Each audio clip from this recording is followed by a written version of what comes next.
Welcome back to my channel, YouTube. Listen, if you're not subscribed, make sure you hit that subscribe button. Like for the YouTube algorithm, okay? So if you haven't liked it yet, hit it because you're gonna love what I have in store for you today. All right, so check this out. I got my hands on a Wagyu brisket, okay? This is American Wagyu, and shout out to my man Jared who hooked it up. I got it from Steaks by Miku in San Francisco, and I'll leave their information down below. But honestly, the butcher shop is amazing, and they have really high quality steaks. So if you're ever in SF, go check them out. I have yet. This is the first thing I've ever gotten from them, but you know, from the way the shop looks, it looks really like they know what they're doing. So anyway, let's get into it. I'm gonna take you start and finish on this Wagyu brisket barbecue. Today I'm using my stick burner, the Oklahoma Joe, and I'll tell you what, I was very happy with how this came out. You know, it takes a hell of a long time. It's a full commitment, but we're gonna walk you through the video right now on making this brisket. And listen, it took 24 hours, all right? 12 hours of cooking and then literally 8 to 10 hours of resting. I'm telling you, it came out so amazing. I really enjoyed it, and I was really scared because it's the first time I've ever cooked a brisket, smoked a brisket like this. So this is my first time ever, and I was very happy with the results. So anyway, let's get into it. Okay, so I wanted to jump in and do this voiceover real quick. Now, I'm gonna try to keep it short and sweet. I fast forwarded some parts, but let's get into the seasoning. So I'm using 2 types of black pepper. This is not necessary, I'm just extra. One is more floral than the other, and I'm grinding it fresh. Pro tip here, if you were to grind it fresh, I highly recommend that you strain it to get all of the powder out, right? You want to use coarse black pepper or flaked black pepper. You don't want to use the fine powder. This just like jammed up the surface. So anyway, but you know, some people ain't got time for that. But let's talk about this beef. So this is Imperial Wagyu, and this is domestic American Wagyu, and I'm so glad I got this because you know, I would argue that it's kind of better than, it's a step above prime, but not as good as Aussie or Japanese Kobe. But I don't think I'd want to use Japanese or Aussie Kobe because it's too fatty, and I don't know, for a barbecue piece of meat like this, you want to taste beef. So anyway, moving right in. As you notice, I opened this up over a hotel pan. I highly suggest this so you don't completely get blood everywhere. And don't mind me sniffing it. I'm a chef, and that's what we do. We're very curious. So, and watch this. You just slide it over, and then you use this as your trim bin. So I'm patting this dry, and I immediately notice that there's a gaping cut in this brisket. And you know, honestly, you know, I didn't get to choose this, but at the same time, I'm not really upset about it. You know, it is what it is. I special ordered it on the fly, so it was kind of a favor, and so I'm very happy with this product. But if I had the opportunity, I'd love to choose, because, you know, this is definitely from a packer, right? And this had a significant difference in the final product. So if I were to choose, I would definitely avoid this one, because where that spot is, where the flesh is open, you know, it kind of, the juice pulled up, and then it never created a bark. I was just dabbing it like constantly with a towel, but then I just gave up on it. So here I'm just trimming some fat. I want to leave about 1/4 inch or so, but I don't want to trim off too much fat, right? I want to keep this thing juicy. Now I will say, I think the most important thing after I dug deep on how to trim a brisket, my thing is, you know, you want to keep it kind of aerodynamic, meaning you know, all the pieces that, you know, kind of get in the way of the smoke flow. Look at this. You see that? That was the marbling that was on that Wagyu. But you want to keep it really aerodynamic. So as you can see, I'm pressing it. I'm like kind of shaping it, trying to see what pieces aren't going to cook properly. But other than that, this brisket was really nice. I mean, literally, I probably cut off about, you know, 1 or 2 pounds, but I was very happy with it. And I was very surprised at how the flat part was actually kind of thicker than usual. So what I'm going to use as a binder is I'm going to use a little bit of liquid aminos and Worcestershire sauce, whatever you call it. The reason I like to use liquid aminos is because it has this nice savory taste, but it doesn't taste like soy sauce, and that's what I love about it, and it goes really well with beef in general.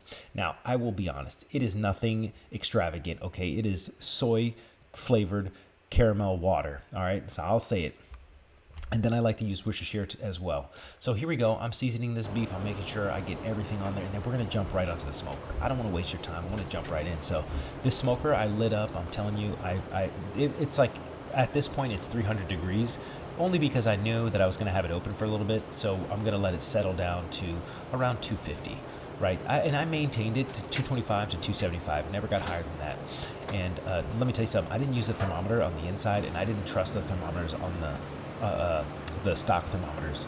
Forget those things. Don't trust those things. It doesn't make any sense. They're on the top of the freaking smoker, which that's not where your brisket is. Now, for the fire, I will say this was sort of easy to manage, but if you notice, I have a fire pit next to the smoker. And what I was doing was, you know, just lighting the fire and then scooping the wood over to the actual Oklahoma Joe, and this worked out really well. But that's not the video for this. We're talking about brisket today. I can talk about fire management and how I did that in another video. But yeah, so here we go, 6 hours later, and you'll notice, you see that spot where that meat was exposed? That's exactly what I was talking about. So yeah, that little part I missed, but you know, it really wasn't a deal breaker for me. But yeah, I'm sorry, I got a little ghetto set up. You know, we're in Silicon Valley, so you know, I'm using my kids' table to make this work. But you know, ultimately I went with foil because I do not have butcher paper, and I'm like, I'm just gonna use foil. Now, a lot of people put juice or, you know, apple cider vinegar in the bottom of this, but I'm like, you know what? I don't want to risk the bark sliding off. I just had this fear and anxiety of the bark sliding off for some reason. So I'm like, you know what? I'm not gonna do that. And so what I did was I just tried to create aluminum foil bed, but make sure that none of the juices got out. So that's why I folded it up like that, put a piece on top, crimped it, and now I'm putting an extra layer so that way it blocks the heat from the top layer of the brisket from getting too dark. And this was a really good idea. And as you can tell, I have the point face towards the fire. Everything's all the way towards the left. And I was really happy with this, but I will say, what I did was I let this rest in a Yeti cooler. After it took about 12 hours to cook, I let it rest in a cooler for about 8 to 10 hours, and then I'll finish it up right here. Thanks for watching. Oh man, it's still warm. Crazy warm. Yeah.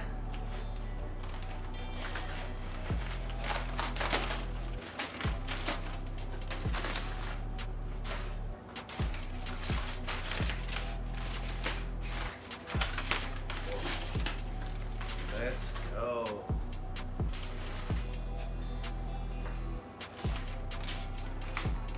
You see, still warm as can be. I want to keep this for later, so I'm gonna cut this bad boy right in half, but I can feel, you know, where the lean part is. Let's just go for it. I wanna see what it looks like. Oh, that feels great. Okay, what we've all been waiting for. Oh my God, look at that. It is so juicy. I don't know if you can see that. Hopefully I'm able to zoom in and edit, but look at this. Oh, 1/4 inch, you know how we roll, look at that. I'm gonna get 2 slices, one for me and one for my wife. Damn, look at that. That looks amazing, doesn't it? Look at that. That is amazing. That looks so good. I would argue that this is not 100% rendered out, but you know what? In all honesty, it's super soft, and I knew that when I was trimming it. I was like, okay, this is not gonna render out, but that's totally fine. I think that's totally great. I think what we have here is a great problem. You look at it, it's juicy, and I'm not gonna squeeze it because that's disrespectful, but I ain't gonna squeeze it, but look at that. I mean, the bark is really nice, the flavor is really good. I used 2 types of peppercorns on this. So I used, in the beginning of the video, you'll see, and it really makes a difference. But let's do the ultimate brisket test, which I think is, you know, if it folds over itself, right? Yes. And then it hangs,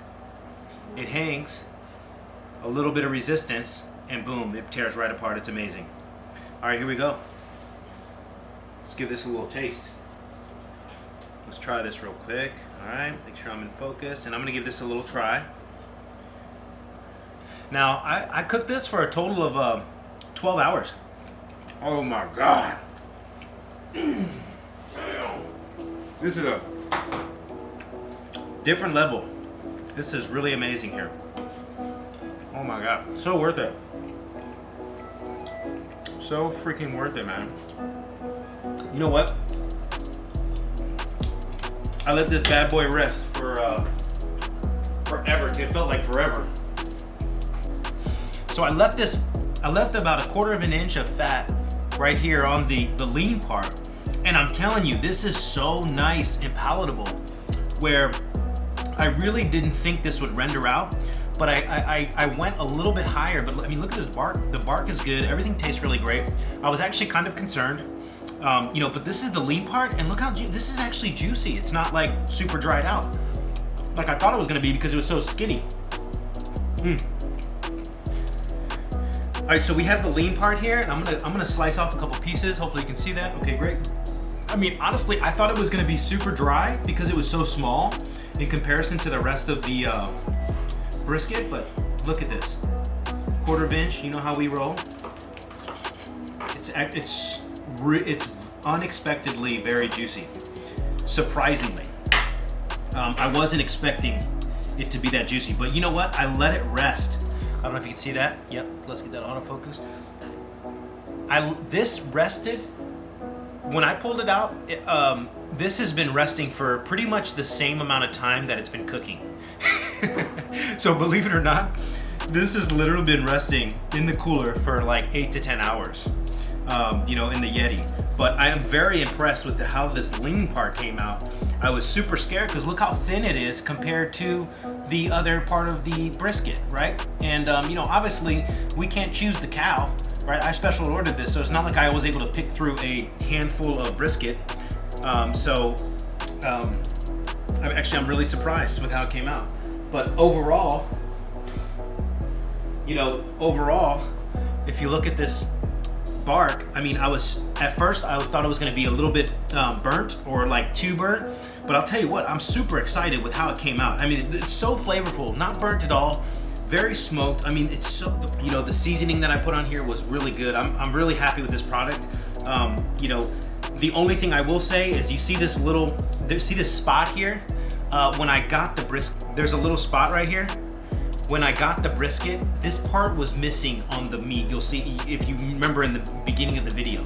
And honestly, it's really not that bad. So not much of a bark developed, but this is what happens when the fat does not cover all of the meat. You know, as it's cooking, water will pool up right here, and it's almost impossible to get a really good bark here. So this is where the meat was exposed. But I mean, listen, I can look past that when it looks like this. I mean, look at this. I'm not gonna squeeze it, but if I were to get this at a barbecue restaurant, I'd be really happy. Again, the only thing I will say is this fat right here. You know, this fat didn't really render out as much as I wanted it to, but honestly, it's soft and edible. So, you know, the thing is I would cut around that if I was serving it, but at the same time, you know, next time what I'll do is I'll just trim a little bit more inside, but, you know, obviously keep it aerodynamic. But anyway, let me know in the comments. Let me know what you think. All right, so if you enjoyed this video, please make sure to give it a thumbs up, okay? I really try to bring value to YouTube. This is my favorite platform, but don't tell TikTok, okay? I post videos every Wednesday and Friday, so make sure you're tuned in. Turn on those post notifications so you never miss a video, because I'm telling you, I'm dropping value bombs for free. All you gotta do is watch the video. You ain't gotta pay nothing, so it's worth it. It's a win-win. So I learned a lot making this Wagyu brisket, and honestly, if I were to do it next time, there's only 2 things I would change.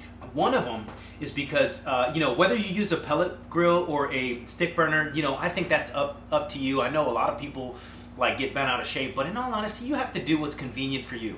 And I will tell you one thing. Once I develop the bark in the smoke ring, I'm telling you right now, I am going to figure out how to cook it so it's more efficient, right? So I can actually go to sleep, because this time I wasn't able to sleep. And, you know, I had to watch it, had to babysit it. And it's just not really efficient if it's something you want to do on a regular basis. So, but anyway, with that being said, thanks for watching. I'll see you next time.